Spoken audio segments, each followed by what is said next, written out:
ជាបឋមសូមគោរពនឹងជម្រាបសួរដល់គ្រូអ្នកគ្រូនិងសួស្តីបងប្អូនថ្នាក់ទី12ទាំងអស់ដែលត្រៀមប្រឡងបាក់ឌុប28សីហា2025នាពេលខាងមុខថ្ងៃនេះលោកគ្រូសូមជូនវីដេអូមួយពាក់ព័ន្ធជាមួយនឹងលំហាត់ប្រូបាបដែលត្រូវទាំងថ្នាក់សង្គមទាំងថ្នាក់វិទ្យាសាស្ត្រកុំឲ្យខាត់ពេលយូរគឺយើងតាមដានវីដេអូទាំងអស់គ្នាបាទអញ្ចឹងក្នុងកាបូបមួយមានกระดาษប្រាក់ 5000 រៀលចំនួន4សន្លឹកនិងกระดาษប្រាក់ 10000 រៀលចំនួន5សន្លឹកគេហូតយកกระดาษប្រាក់ 3សន្លឹកព្រមគ្នាដោយចៃដន្យដើម្បីទិញទំនិញមួយរោប្រូបាបនៃព្រឹត្តិការណ៍ A ហូតបានกระดาษប្រាក់ 5000 រៀលទាំង3សន្លឹក B ហូតបានប្រាក់ 25000 រៀល C ហូតបានប្រាក់ 20000 រៀលបាទអញ្ចឹងយើងមើលចម្លើយអញ្ចឹងដើម្បីយើងធ្វើលំហាត់ប្រូបាបងាយស្រួលគឺបងអូនត្រូវស្រង់បំរាប់ចូលចឹងបំរាប់ក្រដាសប្រាក់ 5000 រៀលនេះគឺយើងមាន4សន្លឹកក្រដាសប្រាក់ 10000 រៀលនេះយើងមាន5សន្លឹកក្រដាសប្រាក់សរុប9សន្លឹកគេហូតយក3សន្លឹកព្រមគ្នាដោយចៃដន្យអញ្ចឹងឲ្យតែមានពាក្យថាព្រមគ្នាឬក៏មានពាក្យថាចៃដន្យគឺយើងត្រូវប្រើបន្សំបាទអញ្ចឹងទី1គឺយើងរកចំនួនករណីអាចដែលយើងតាំងដោយ ns អញ្ចឹងចំនួនករណីអាចនេះគឺបងអូនត្រូវយកចេញពីចំនួនសរុបអញ្ចឹង ns របស់យើងគឺស្មើនឹង c បាទយើងមាន9យកបាទគឺយើងយក3សន្លឹកបាទអញ្ចឹងរូបមន្តរបស់យើងគឺស្មើនឹង9 factorial អានេះយើងដកគ្នាទៅសល់6 factorial គុណនឹង3 factorial ហើយយើងកាត់ខាងលើនេះគឺ6 factorial ចេញមកបាទអញ្ចឹង6 factorial គុណបន្ត7 8 9ចែកនឹង6 factorial គុណនឹងអញ្ចឹងលោកគ្រូពលាត3 factorial ទៅជា1គុណនឹង2គុណនឹង3បាទអញ្ចឹងស្មើអញ្ចឹងលោកគ្រូសម្រួល6និង6ដាច់អស់7នៅដដែល8សម្រួលជាមួយ2គឺយើងនៅសល់4បាទ9សម្រួលជាមួយ3គឺយើងនៅសល់3ហើយនៅកន្លែងនេះបងអូនអាចគុណយល់លទ្ធផលក៏បានឬក៏បងអូនទុកប៉ុណ្ណឹងដើម្បីយើងងាយស្រួលសម្រួលហើយបងអូនដាក់ពាក្យថាករណីបាទបងអូនរកមួយទៀតគឺដាក់ថាចំនួនករណីបាទចំនួនករណីស្រប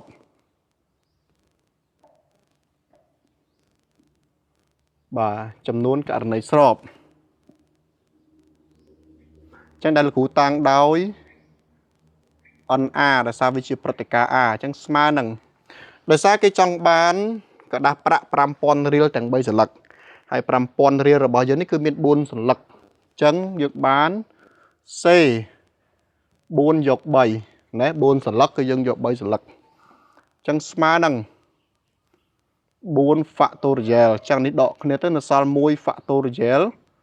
គុណលេខខាងចុង3 factorial បាទអញ្ចឹង1 factorial នេះគឺ1ហើយមិនចាំបាច់សរសេរទៀតទេអញ្ចឹង4 factorial នេះលោកគ្រូផ្ដាច់វាទៅជា3 factorial គុណ4អញ្ចឹងផ្ដាច់3 factorial គុណជាមួយនឹង4ចែកជាមួយនឹង3 factorial អញ្ចឹងលោកគ្រូសម្រួល3និង3មកគឺយើងនៅសល់4ករណីបាទសល់4ករណីអូនដាក់ថាយើងបានបាទអូនដាក់ថាយើងបានបាទ PA ស្មើរូបមន្តរបស់យើងគឺស្មើជាមួយនឹង NA ចែកនឹង NS បាទអញ្ចឹងស្មើអញ្ចឹង NA របស់យើងគឺ4 NA របស់យើងគឺ4 NS របស់យើងគឺ7គុណ4គុណ3 7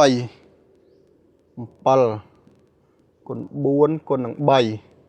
ចឹងបងអូនសម្រួល4និង4ទៅនៅសល់1លើបាទនៅសល់1លើ21អញ្ចឹង1លើ21នេះមានន័យថាឱកាស21បងអូនមានតែមួយឱកាសទេនៅក្នុងការដែលបងអូនចាប់បានកระดาษប្រាក់ 5000 រៀលទាំង3សន្លឹក បាទ បាទ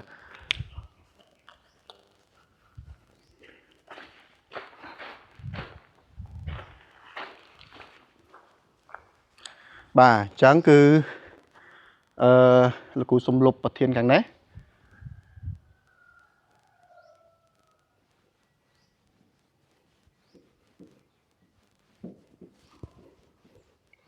bà chẳng là cú đã thả đuổi ní bà đôi ní bởi á sma nâng muối chai nâng mà phay mùi bà chóp muối sầm nùa ê bà cho đó bi hốt bàn prạ pi mơn pram pon bi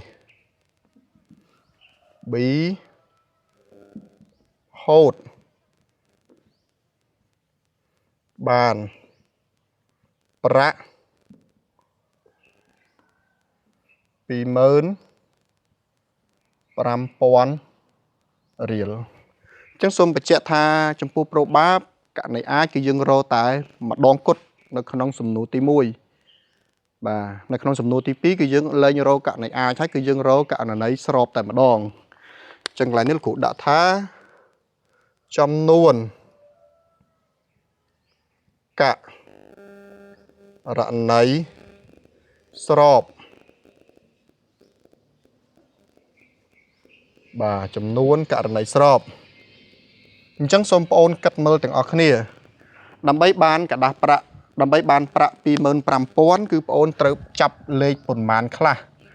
nè cứ ôn trời chập lê chập lôi mà mơn đi pi sờ lật hai ôn trời chập pram pon đi mùi sờ lật chẳng cướp pi mơn pram pon hay có cướp bay sờ lật bọc kia đài bà chẳng ân bê smile chẳng cả đáp pi cả đáp mà mơn ní cứ ôn trời chập pi sờ lật chẳng cả đáp mà mơn dương min pram sờ lật chẳng chẳng thấy vô pi chẳng xế pram pi côn cho môi nằng cả đáp pram pon nhưng trời vô môi sờ lật chẳng pram pon là bao nhiêu cứ miên chấm luôn buôn sờ lật chẳng buôn dọc mùi bà chẳng côn cho môi nằng xế buôn dọc mùi bà hay dân kết tam thầm đà chẳng smile chẳng pram là xế pram vô pi ní dân ban pram factorial đọ cái này ta là sao 3 factorial côn cho môi nắng pi factorial côn ri ai c 4 môi ní dương mình chẳng bạch liệt tới giờ min rupa môn bao nhiêu nữa cứ smile 4 rupa môn bao nhiêu cứ ấy cái năng cái nào là của miền c ăn muối trong rupa môn bao với cứ smile ăn đại mà đòn và chẳng dân kết thom mà đá ní khang lớn là cụ cắt 3 factorial tránh chẳng những bàn 3 factorial côn nặng 4 côn nặng 5 càng cáo 3 factorial là tại đáy chẳng tí nữa là cụ bà liệt với môi côn nặng pi côn 4 smile bà chẳng là cụ sầm rùa 3 nặng 7 4 nặng pi là sao pi chẳng sọc mắtคือ dương là sao pi côn nặng 5 côn nặng 4 cả này chẳng cái này ní ôn tục phần năng cả bán ôn côn cho lọt phao cả bạn này bạn thấy vô lỗi dân tục chẳng chẳng là bây nghề sưu sầm rùa bà chẳng là cụ sum lục hàng đấy bà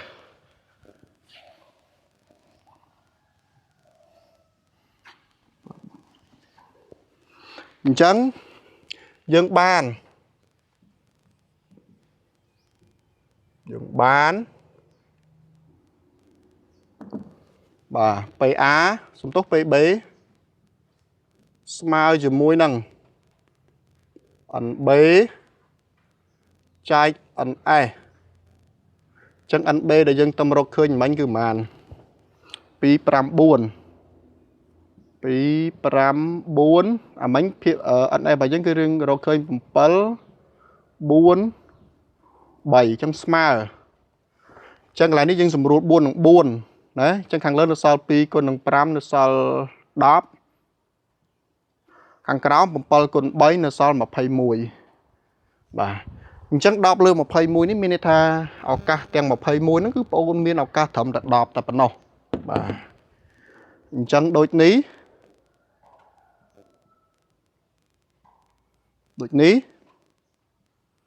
p 7 ស្មើនឹង10ចែកនឹង21បាទចាប់មួយសំណួរទៀត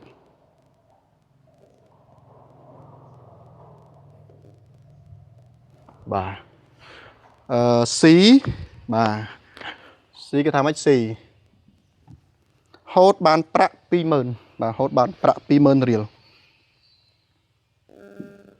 ហូតបាន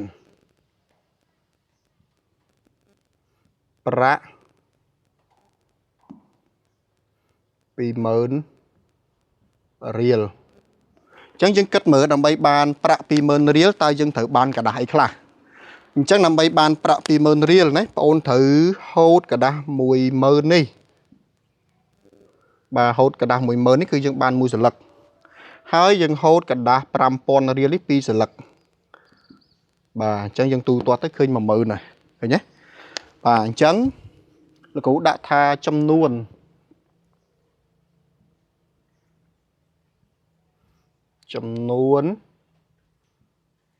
ករណី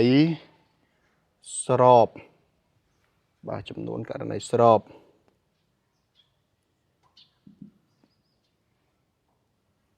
បាទចំនួនករណីស្របចឹងអូនដាក់ថា NC ស្មើចឹងកដាស់10000របស់យើងមិញមាន5សន្លឹកចឹង5យក1មកអញ្ចឹង C 5យក1គុណជាមួយនឹងបាទกระดาษ5000នេះយើងយក2សន្លឹកតែ5000របស់យើងគឺមាន4សន្លឹកអញ្ចឹង4យក2អញ្ចឹងគុណជាមួយនឹង C 4យក2ហើយយើងគិតតាមធម្មតាដែរបាទអញ្ចឹងលោកគ្រូសំរុបដល់នេះ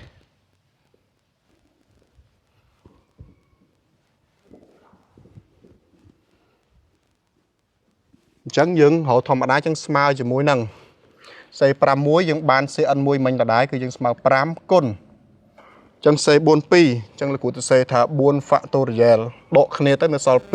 2គុណកតុយវាគឺ2 factorial បាទអញ្ចឹងស្មើនឹង5គុណអញ្ចឹងខាងលើនេះលោកគ្រូកាត់2 factorial ចេញនៅសល់3គុណជាមួយនឹង4ខាងក្រោមនេះ2 factorial នេះនៅដដែលគុណ2 factorial នេះលោកគ្រូបលាតវា1គុណនឹង2បាទស្មើ5គុណអញ្ចឹង2នឹង2នេះដាច់4នឹង2នេះសល់2អញ្ចឹងនៅសល់5គុណនឹង3គុណនឹង2ករណីបាទអញ្ចឹងយើងបាន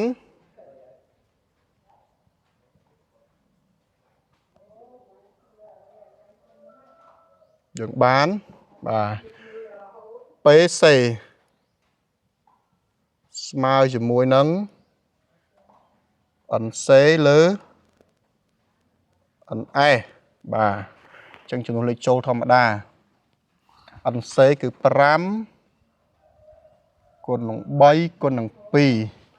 NS របស់យើងគឺ743 743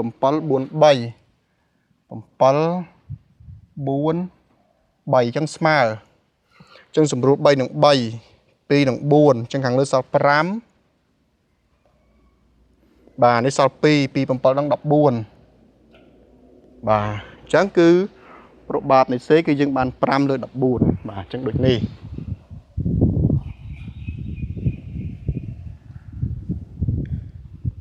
បាទអញ្ចឹងដូចនេះ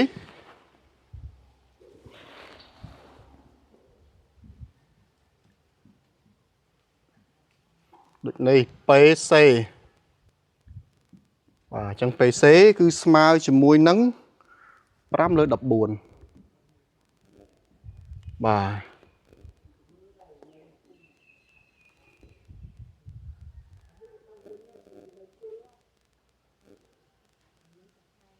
បាទអញ្ចឹងគឺលំហាត់ប្រូបាបរបស់យើងគឺមានតែប៉ុណ្ណេះសូមអរគុណហើយបើសិនជាបងប្អូនមានចម្ងល់ត្រង់ចំណុចណាមួយសូមបងប្អូនខមមិននៅខាងក្រោមវីដេអូបាទសូមអរគុណសម្រាប់ការតាមដានទស្សនាវីដេអូនេះបាទសូមអរគុណ